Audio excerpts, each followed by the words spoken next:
Kiek laiko turėtų trukti viena praktika? Praktikų yra daug, įvairių ir veikiančių, stimuliuojančių skirtingas akių sritis, smegenų sritis. Ir svarbu atskirti vieną tokį momentą, kad yra praktikos, kur mes skiriame konkretų laiką, pilnai tik tai apie tai ir galvojam, tai jaučiam, tai darom. Ir yra įpročiai, kurie susiformuoja, kai mes skiriame laiko praktikoms. Tai yra, mes suprantam, kaip žiūrėti, į ką atkreipti dėmesį, koks pratimas, ką stimuliuoja konkrečiai, ar tai centrinį regėjimą, ar tai periferinį regėjimą, ir ar tai abi akis balansuoja. Ir tada mes galim tiesiog kasdienybėje atkartoti trumpai tam tikrus praktikos elementus, galbūt trumpam užsidengsiu užmerktas akis, galbūt suvoksiu, ką aš matau su viena akim, ką aš matau su kita akim, ką aš matau su abiem akim, tokiu būdu subalansuosime abiejų akių bendradarbiavimą. Galbūt aš pastimuliuosiu periferinį regėjimą, žiūriu tiesiai, suvokiu judančias rankas šonuose, viršuje apačioje ir tokiu būdu pajungiu periferinį regėjimą, o periferinio regėjimo pajungimas nuima įtampą nuo mūsų centrinio regėjimo. Galbūt paimsiu kažkokį daiktą ir patyrinėsiu smulkes detalės iš geriausiai matomo atstumo, be jokių akinių, be lęšių, tada pastimuliuosiu periferinį regėjimą. O galbūt nukreipsiu žvilgsnį į tolį, į horizontą, per langą ir ten išlaikysiu savo dėmesį atpalaiduotų žvilgsniu, mirksint, kvėpuojant, judant, žiūrint iš pakaušio srities, ne iš akių. Tai čia jau yra įpročiai, kurie lengvai integruojasi į kasdienybę. Aš galiu bet kada tiesiog atkreipti dėmesį, ar aš stebiu vaizdą ir priimu jį iš pakaušio srities, ar aš mirksiu, kvėpuoju, judu, ar aš tikrai suvokiu periferinį regėjimą ir panašiai. Bet tam, kad atsirastų šitie įpročiai, kurie lengvai integruojasi į kasdienybę, tam, kad jie lengvai integruotųsi, kad mes suprastume, o tai ką integruoti ir kaip žiūrėti atpalaiduoti žvilgsniu, tam svarbios praktikos. Praktikos, kurios leidžia mums į vieną arba kitą sritį aspektą panirti giliau, pajausti, suprasti ir kartuojant vėlgi taip pat, vienas dalykas, mūsų protas pripranta, nes reikia kažką naujo daryti. Akis pradeda kitaip žiūrėti ir bendrai mes turime skirti tam dėmesio, kad visą tai, ką darome praktikos metu, mes darytume maksimaliai atsipalaidavę. Nes atsipalaidavimas yra pirmoje vietoje, kuris būtinas tam, kad atsipalaiduotų ir akis. Tai bendras nusiteikimas prote, atsipalaidavimas kūne ir pilnas dėmesys į pačią praktiką, išlaikant ramų protą, atpalaiduotą kūną ir darant praktikos metu tą, ką darom. Tai dabar, jeigu grįžtant prie to pradinio klausimo, tai kiek laiko skirti konkrečios praktikos atlikimui? Aš rekomenduoju apie 10 minučių. Dabar kodėl? Visų pirma, jeigu mes prieš tai darėm kažkokius dalykus, tai tam, kad mes įeitume į praktiką ir vien tai gali užtrukti bent jau porą minučių, kol mes tiesiog galbūt ten labiau atpalaiduosime kūną, kol mūsų protas labiau susistygos būtent į šitą praktikos atlikimą. Ir tada po kelių minučių prasideda toks gilesnis įėjimas, po 5 galbūt dar gilesnis ir tada mes pabūnam, pajaučiam.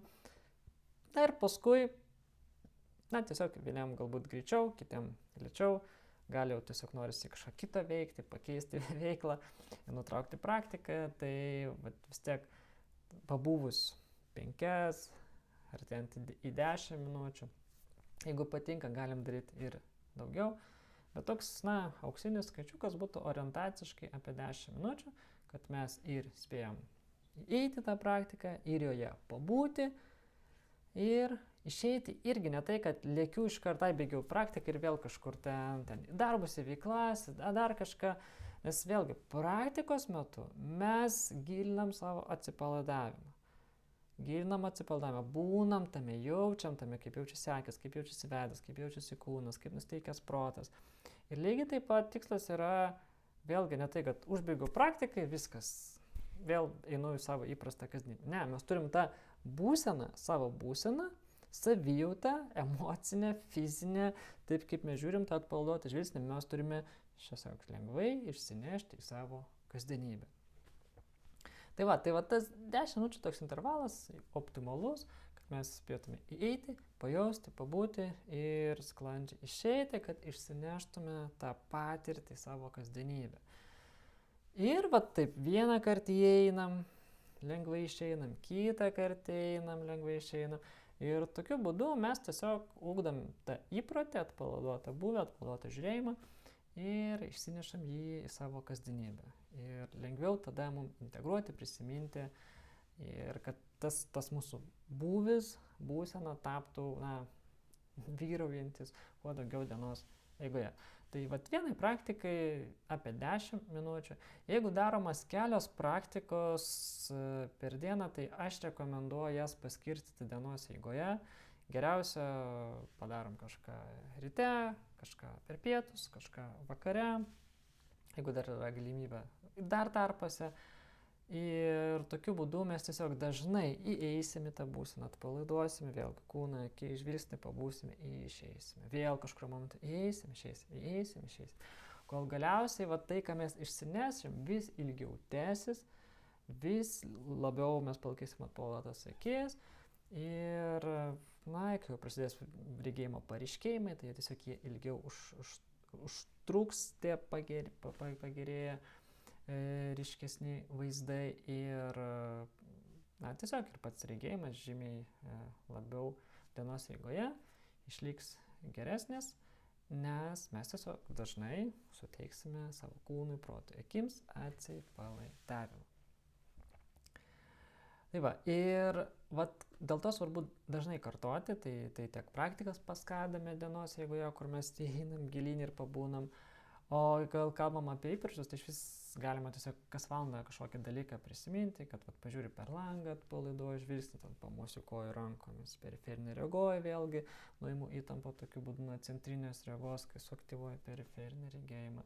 Galbūt tam tikrų momentų iš vis užsimerkiu, užsidengiu užmerktas akis, kad ir 4 sekundėm, 5 sekundėm, bet vėlgi duodam tokį lengvą pliūpsnį atsipalaidavimo. O jeigu padarom keletą kartų tokių per dieną, tai vėlgi ir formuojasi tas įprotis vis atsipalaiduoti, kol tiesiog vis mažiau reikės atsipalaiduoti sąmoningai, nes visas mūsų organizmas, protas pratinsis prie to naujesnio būvio. Svarbiausia vėl pagauti save, kur įsitempia kūnas, įsitempia akis, protas, kur mes jau pradedame vėl lėkti, skubėti, tai iškart vėlgi atitinkamai neigiamai įtakoja ne tik bendrai mūsų savijautą, aišku, tuo pačiu ir mūsų regėjimą. Tai kiek laiko daryti praktikas, tai pasirenkam optimalų 10 minučių laiko tarpą, paskaidam dienos eigoje. Jeigu darom keletą praktikų, net ir tą pačią, jeigu darom keletą kartų per dieną arba skirtingas praktikas, geriau kažkiek jas paskaidyti, kad tiesiog dažnai dienos eigoje prisimintume apie save, savo akis ir savo regėjimą. Tai gero praktiko atlikimo ir sėkmės.